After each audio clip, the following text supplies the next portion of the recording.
everybody, Fred the Pirate here, and this is a review of Game of Thrones, Season 3, Episode 5. So we are actually halfway through Season 3 so far, since there are only 10 episodes per season. So it's been a pretty exciting season so far. So with that said, the name of this week's episode is Kissed by Fire. So, a fairly appropriate episode since this episode frankly was rather romance intensive for Game of Thrones, or I guess as romancy as Game of Thrones can get. So a lot of romance and marriagey things happened this week in this week's episode. So not quite as action-packed as last week's episode because obviously a lot happened action-wise last week's episode. So although we did get a really cool fight this episode, and that's where episode starts. Is we pick back up with the band of brothers. And so the guy with the eye patch, who I found out is not a Targaryen from one of my video commenters, that his name is something that starts with a D. Um, so the Hound and the guy with the eye patch fight each other, in a trial by combat. And it was a pretty interesting fight. The guy with the eye patch, since the band of brothers are adherents to the god of light, the same way that Stannis and Melisandre and his people are practitioners of that. So the guy with the eye patch uses like this fire sword. So it's like a regular sword, but it's lit on fire because it's probably covered in like some type of flammable substance. So he's using a fire sword, and Sansa is just using a regular sword and a wooden shield. So they fight each other, and they picked a really interesting place to have a fight because they're in a fucking cave and there's like 20 goddamn people around them, and it's like they're running into people and they're like knocking shit over, and it's like, and honestly, I don't think it was a particularly fair fight for Sansa because it's pretty well known that he's afraid of fire. So that seemed like that was kind of a low blow because he was at a disadvantage. Um, Although Sansa is like 2 times bigger than anybody else, so I guess maybe him being gigantic and the guy having a fire sword might have been a way to level shit out. But so they fought each other, they're running into shit and they're running into people, so it's a rather chaotic fight.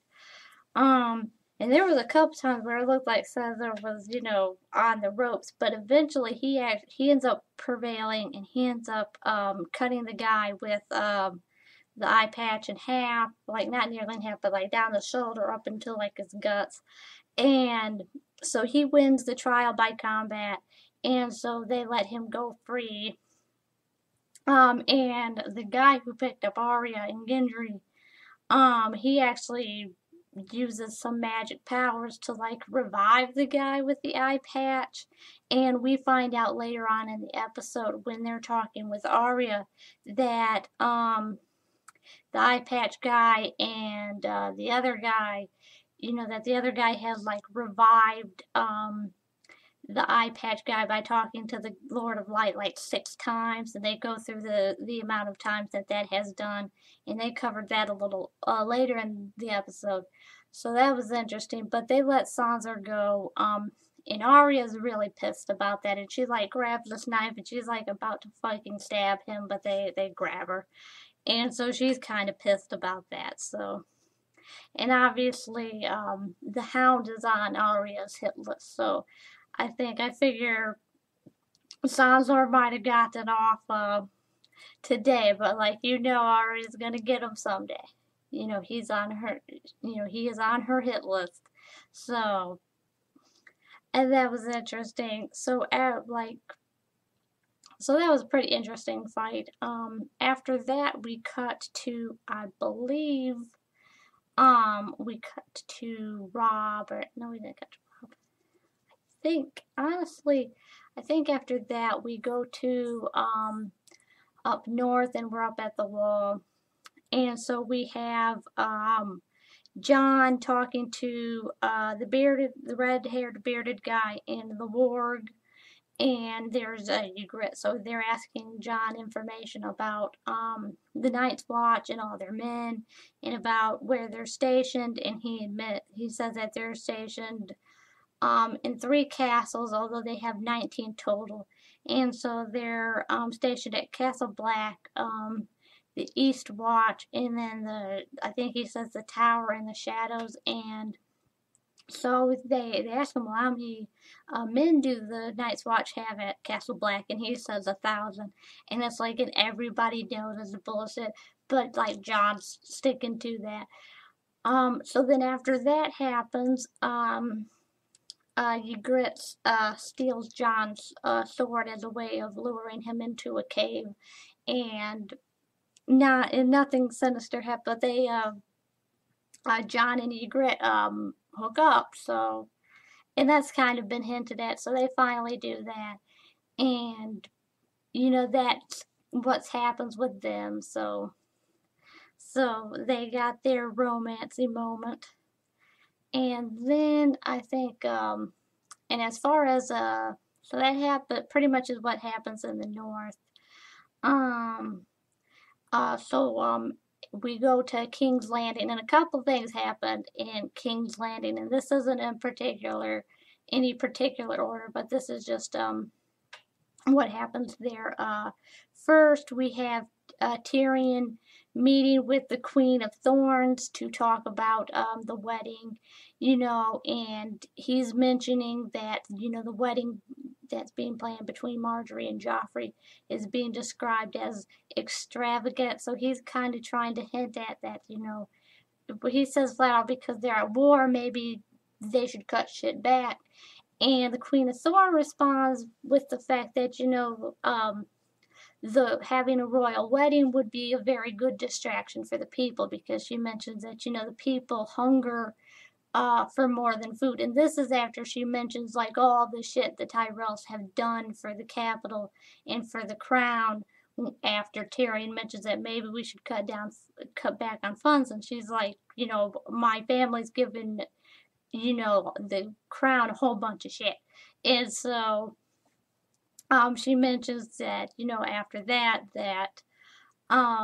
the people, that they crave for more than just food, that they crave for distractions. And if they don't get distractions, they make their own. And she says most of their self-made distractions aren't very good for royals, and that she mentioned that they usually end up in having, she says to Tyrion, that those type of distractions usually, when it comes to people like us, end up having us in pieces. So she pretty much says, if we don't have a royal wedding, to distract the people, they might have a rebellion.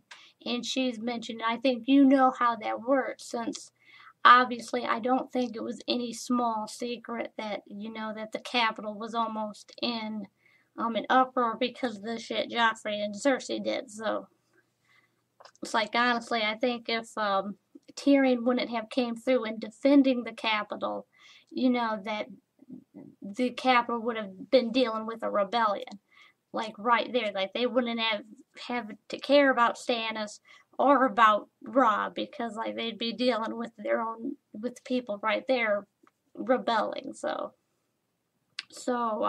she mentions that, and so she, after having that conversation, she mentions that, all right, the Tyrells will cover half of the wedding. And this is right after she mentions that the wedding funds are traditionally handled by the royal family. But she mentions, to Tyrion, after he's kind of like gobsmacked, that, the Tyrells will cover half of the expenses, which is really helpful for Tyrion. And that was a really fun scene. She's definitely a really fun character, and it's really fun and getting to see Tyrion outsmarted, and getting to see Tyrion around somebody that he really can't quite bullshit with her. Like, because the thing is like the great thing about the Queen of Thorns is like she's not a bullshitter and she doesn't tolerate bullshit. Like she's just straightforward, no nonsense. And the thing is like that's definitely the antithesis of Tyrion because Tyrion's kind of a bullshitter. Like that's one of his strong suits, and that's one of the ways he gets a lot of stuff done. And so it's kind of fun seeing him have to deal with somebody that he couldn't do that with and somebody that challenged him but wasn't necessarily a dick because honestly like you can tell that the Queen of Thorns really intellectually challenges Tyrion. I think in a very similar manner to his father, the way his father challenges him. But the thing is the Queen of Thorns isn't a dick the way Tywin is. So that was definitely fun. I think she didn't treat Tyrion like he was a burden or like he didn't know what he was doing. Like, that she came at him with a certain amount of respect, but at the same time she wasn't gonna deal with bullshit. So that was really fun. Um, so after that happens, in the same scene we have a scene with Marjorie talking with Sansa, in mentioning the thing with Sansa and her marrying Loras and pretty much kind of what they just said last week about them kind of planning to marry Sansa to Loras, and Sansa mentions to Marjorie like, when about will I get married? And Marjorie's like, well, we'll deal with that after my wedding to Joffrey. And Sansa mentions to Marjorie, it's like, I don't think Joffrey's going to be cool with me leaving. And Marjorie's like, well, it'll be okay because I'll just, sweet talk him into, letting you go. Which, honestly, that could definitely work because Marjorie is definitely good at manipulating Joffrey. So it'd be fun to see that happen. But then we have the scene where Loras is doing some night shit, and this guy comes up to him, and he's like flirting with him, and he has like this like secret gay code conversation with Loras. It's like, I know you're a gay dude, and it's like, and I'm a gay dude, and it's like, let's do gay stuff together.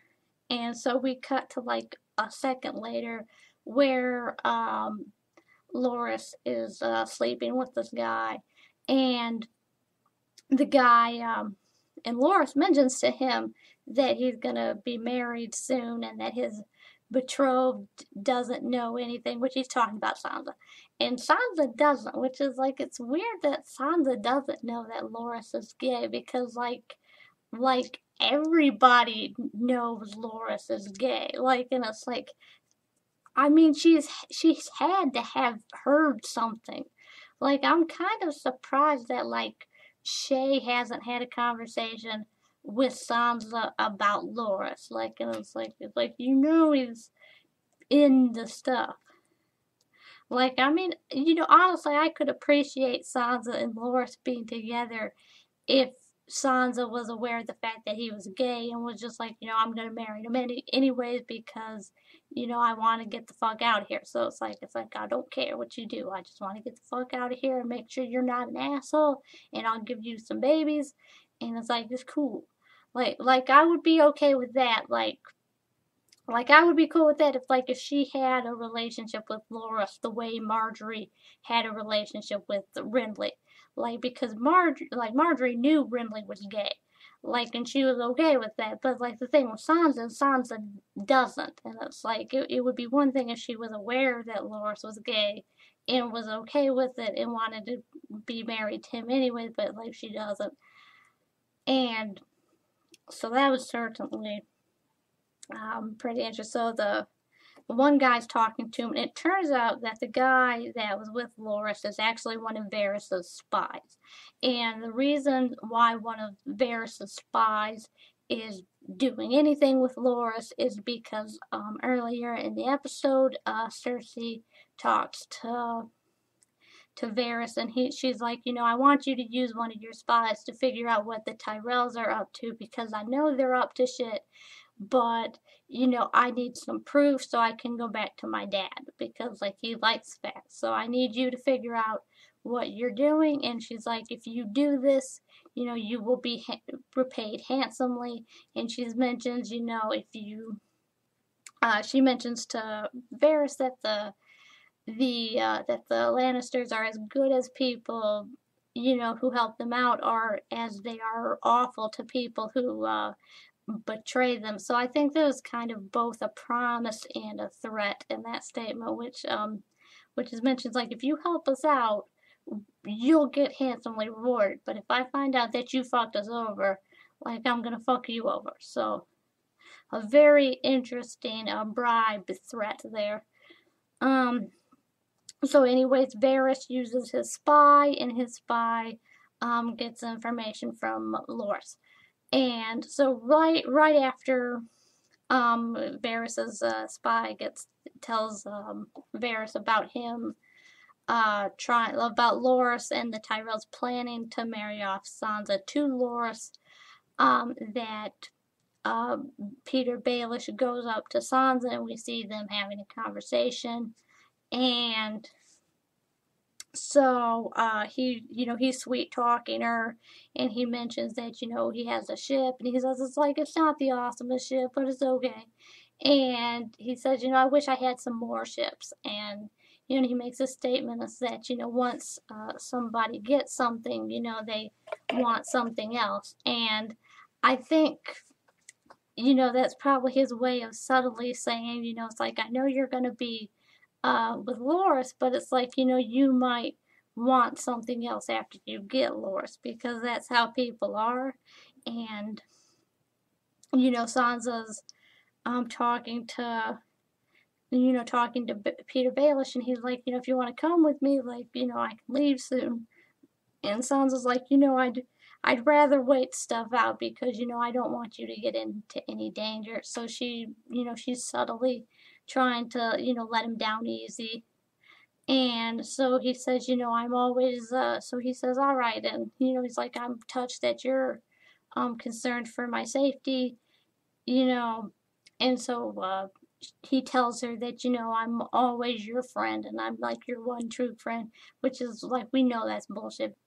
Right after that happens, we have a couple things that happen, which don't happen in West King's Landing, but I'm gonna wait for the last thing that happens in King's Landing, because it's important, and it's the last thing that happens in the show. So I'm gonna hold off on that for a second. So we're gonna leave King's Landing for a second. So in the Riverlands, um, the bearded guy ends up betraying Robb, and he and his boys end up killing the two young hostages that Robb had, and and as a result, Robb ends up executing them. But the bearded guy was a Stark, and he was a lord up in the north, and he had a lot of troops. And so before Robb kills him, both Talisa and Catelyn mentioned that they should keep him alive as a hostage to keep the Starks around, you know. And Robb, at first, it seemed like Robb was going to do that, that he'd keep that because that would be like a smart move, but he ends up not doing that. And that's probably more out of his pride. So he ends up killing the bearded guy, and as a result, all of his troops leave. And so Robb ends up having to figure out what to do, because like he doesn't know what to do. And at first Talisa's like, why don't you just go home to Winterfell and take back your land from the Greyjoys and just regroup for the winter? And Robb was like, that could take 5 years, and and once my guys are around their families, like, why would they want to leave? And so she's mentioned, well, I don't know what for you to do then. It's like, I don't even know where Winterfell is. And so he's like trying to show Talisa where Winterfell is and where King's Landing is on the map. And in doing so, he actually comes up with an idea. So Robb's going to plan on using the phrase um, to get back his troops, because they're the one clan with a lot of people who aren't loyal to either him or the Lannisters, or to Stan. So he's planning on using him. And if you remember, the Frey clan, that he was supposed to marry one of the daughters of that clan in exchange for the lord of that clan allowing Robb to use a bridge in a military exercise. And obviously he screwed that over because he married Talisa. So honestly, I don't think Robb's plan is going to work out really well, unless something happens. Who knows? Like, maybe Robb could get 2 wives. But like, honestly, I think that's the only way that's gonna work. I don't think that's gonna happen. I don't think Robb's plans is gonna work out that well. Um, so after that happens, we get the thing with Jaime and Brienne, and they're taken to a guy named Lord Bolton, who I think is obviously also somewhere in the Riverlands. And so Lord Bolton chastises the guys who captured Jaime, and the guy with the beard who cuts off his hand, threatens to give the hand to mail the hand to Tywin, and the Lord Bolton's like, "Don't you fucking do that." And so Lord Bolton chastises them for how they treated Jaime and Brienne, and so he goes and sets them up to into some rooms, and Jaime actually gets some medical treatment for his injury, and then he and Brienne end up finally bathing, and so we end up getting the scene with them where Jaime talks about how he became the Kingslayer and why he became the Kingslayer. And it turned out that when he was dealing with the Mad King, that it turns out the reason why he killed him is that the Mad King ordered him to kill his father after the Lannisters had sacked King's Landing. Because like the Lannisters had betrayed the Targaryens and the crown, during the revolution that happened quite a few years ago. And the funny thing is that the reason why they were let into King's Landing in the first place is because Lord Pycelle, the guy with the beard, vouched for them. And it turns out he's like, no, the Lannisters are cool and they're cool with the crown. And it's like, and they sacked the fucking city. And Jaime mentions, in his story that he told the Red King, and that Varys told the Mad King, like, don't let the Lannisters in because they'll sack the city. And the Mad King didn't listen. He listened to Pycelle because he said they're cool. Because, he listened to Pycelle because that's who he wanted to listen to. And so his city got sacked, and so after this happens, like, it turns out that the Mad King is like yelling at Jaime to kill his father. And Jaime mentions in his story that the Mad King really liked the wildfire, which is the green fire we saw at the season finale for season 2. So it's the green fire that can burn everything. And he said that he really liked using that, and he would use it to burn anybody who stood against him, and that apparently he had accumulated a lot of this. And so after the city got sacked, he told his pyromancer, which is a guy who worked for him that was in charge of this, just to light the city on fire and to let everybody burn, regardless of who they were. And so he orders his pyromancer to do this after he tells Jaime to kill his father. So apparently Jaime mentions, that he had to kill the Mad King because he was going to kill thousands and thousands of innocent people, who didn't do anything and who didn't deserve to die. So he said, so he mentions to Brienne that, he had to kill him because, and he tells to Brienne, if you were serving Renly and then Renly told you to kill a bunch of innocent people, would you still honor your vows? And obviously, Brienne wouldn't, because she's not a doofus. So Brienne asks him, like, well, why? And he mentions that when he killed the Mad King, that's when Ned stepped in right as he was doing that, and he said, that Ned, the honorable Ned Stark judged him as, being guilty. And so Brienne asked him, like, well, why didn't you just tell Ned what had happened? Like, why didn't you tell Ned or anyone else, what you just told me? Which makes a lot of sense. And he's like, and he says pretty much because that Ned judged him, and like that he judged him as being guilty, and he kind of says it without saying it that no one would have believed him, that even if he told everyone what would have happened, that no one would have believed him, because everybody just wanted to see him as being guilty because it was convenient. And so that's where we leave those two. Then we have what happens with Daenerys, and so we pick up back with her and Jorah and Sir Barristan. And so Jorah and Sir Barristan are talking about, serving stuff, and Lord Barristan talks about serving Robert, and Robert being a good soldier but not a very good king. And he mentions, that for once in his life, he'd want to serve somebody who he could be proud of serving. And he turns to Jorah, and he's like, and he looks at Daenerys, and he's like, do you believe her, and do you believe what she stands for, and do you think she could win? And Jorah's like, I believe her, and I stand behind her with all my heart.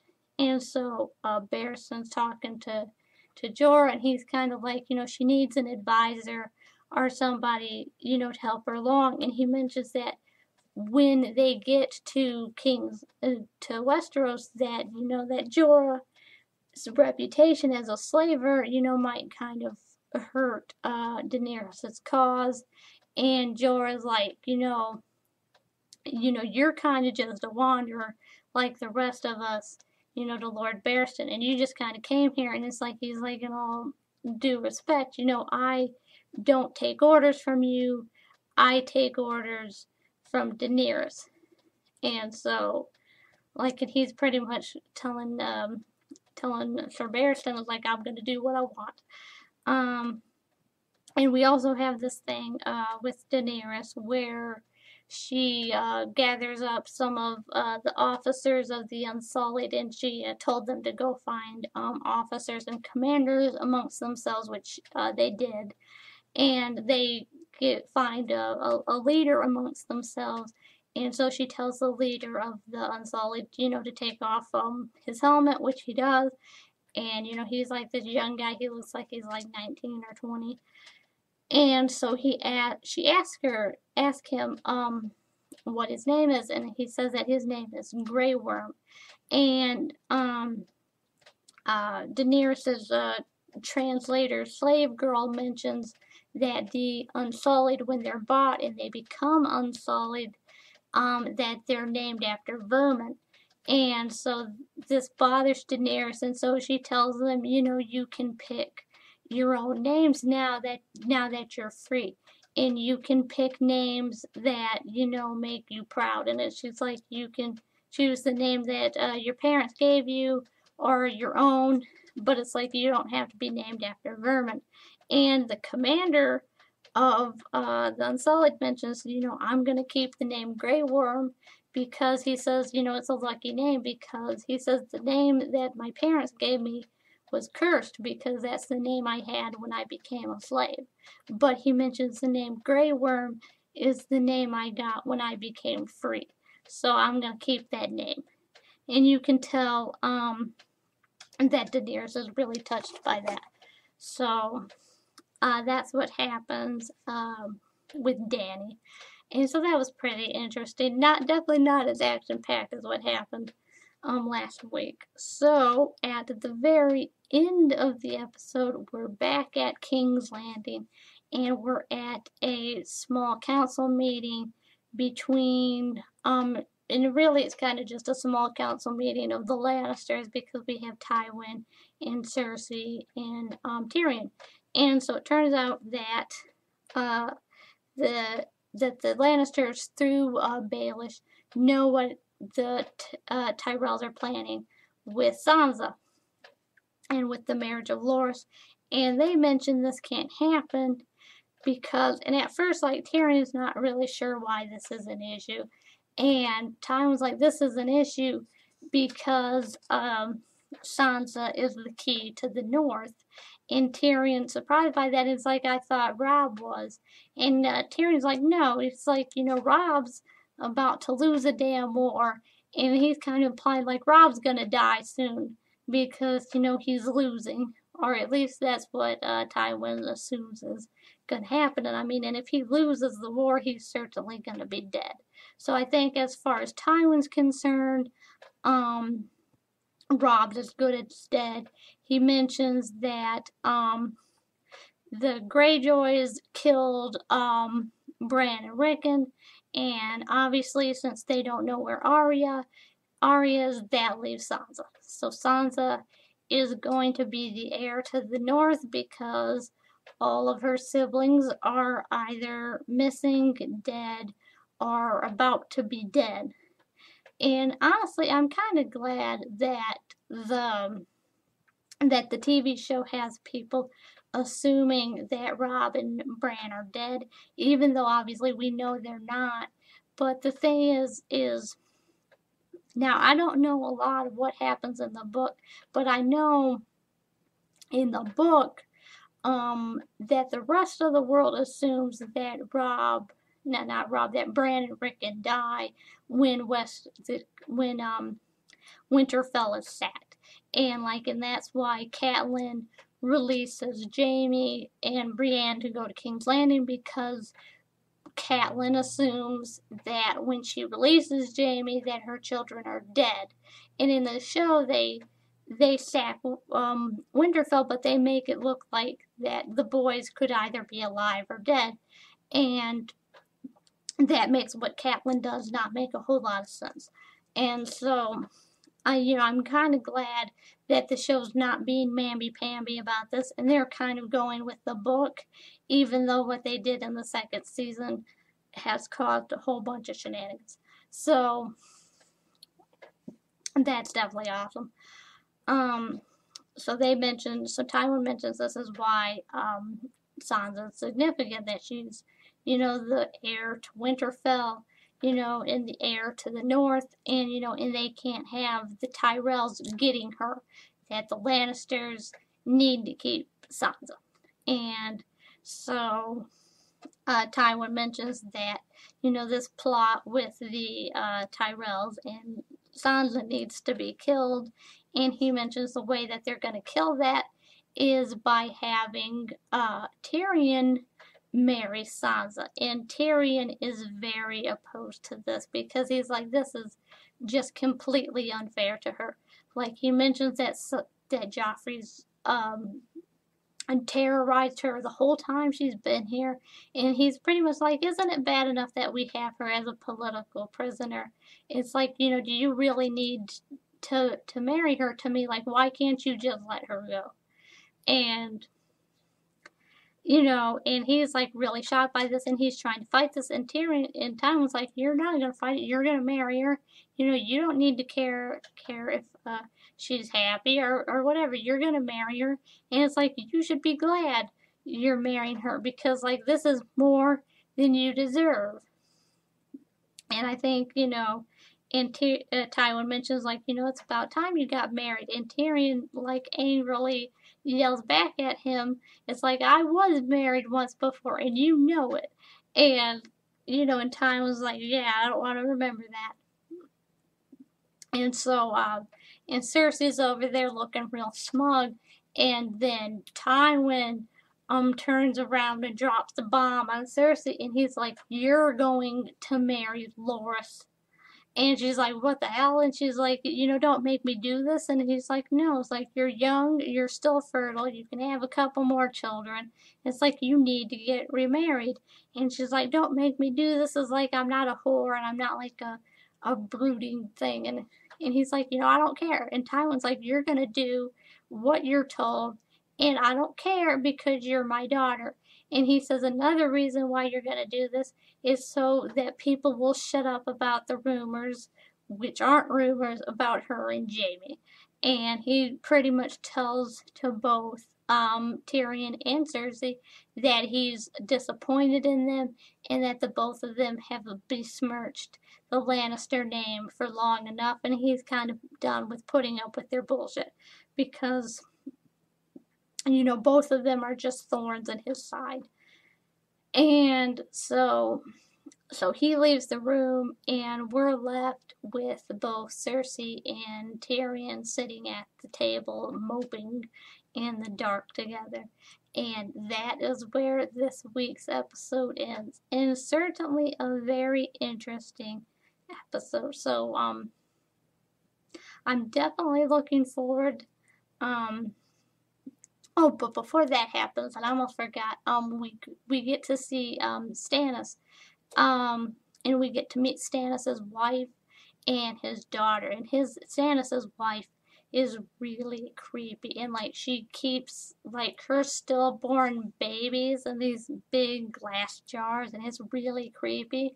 And we meet Stannis' daughter, and Stannis' daughter is interesting because she's got this thing going on with her face where she's not burned, but it actually looks like she has scales on one half of her face. Like her face is scaly.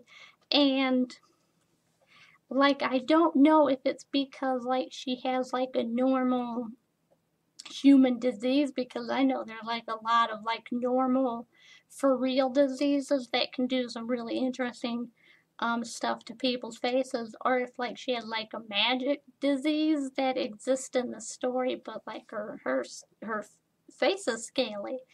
And she looks like this really sweet little girl, but she's got like what looks like scales on her face.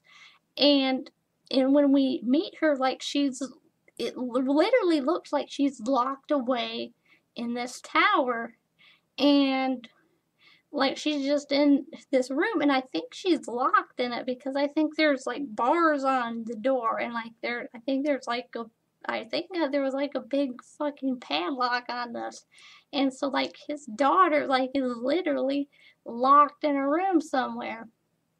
And she's like this sweet 10-year-old girl, and it's like it was really interesting because like Stannis' daughter is like a for real fairy tale princess. Like she's locked away in a tower, and there's like an evil witch around, and it's like with Melisandre, and it's like that was really interesting. I want to see more of Stannis' daughter because I'm really intrigued. Because like she looks like a really sweet little girl, and I want to know what's up with the scales. And she's really interested in the Targaryens and the dragons, and that makes sense because she's got the scales going on, and like I'm very curious about like what's up with your scales, like she's a very nice little girl, and definitely looking forward to seeing more of Stannis' daughter. She was and we see more of Davos, and it turns out that Davos is really friendly with Stannis' daughter, that he's kind of like an uncle figure for her, and he's really nice. And I think it's kind of implied, especially because Stannis' daughter is like literally locked away in a tower, that Davos is probably one of the few people who hangs out with her. But like she seems to kind of know everybody in the castle she works in, because she knows the two guards that are guarding Davos, and she knows one of them, which she mentioned sleeps a lot, which is how she sneaks down in the dungeon after Stannis tells her that Davos has been arrested. So that was definitely interesting. So, alright, so that is all that happened this week's episode. Definitely really interesting. Um, I'm really interested to see how things with Robb and his plans with the Lord of the Fray is going to work out. I don't think it's going to work out. I'm interested in what's going to happen with Sansa because I think it's very obvious that at this point that she's a lot more important of a character than she has been the first 2 seasons. So definitely interested to see what happens with her, especially with her marrying Tyrion or potentially marrying him. Um, I definitely want to see what happens with Daenerys, and I don't know what's gonna happen with Stannis' daughter. At first, I thought he was gonna like kill her because I know Melisandre told him that he had, I think somewhere along the lines that he kind of had to sacrifice, a Baratheon, and so I assumed when he was visiting his daughter that he was gonna kill her. He didn't, so I don't know what's gonna happen with that. I like his daughter though. I want to see more of her, and I want to know what's up with the scales because like they're interesting. Like I want to know like is this like a normal human disease thing or is this like magic disease? So or is it a disease at all? The scales are certainly interesting though, so definitely want to know what's happening with her. So with that said, definitely an interesting episode as always. Oh, so I definitely like to hear your guys' thought on this week's episode. So make sure to comment, rate, and subscribe. But make sure when you give comments that they're not spoilers for the books because I haven't read the books. I just watched the TV shows, so I don't want book spoilers because book spoilers aren't cool. Because I want to read the book later. So, with that said, this has been a review of episode 5 of season 3 of Game of Thrones, and I'll see you guys again next time.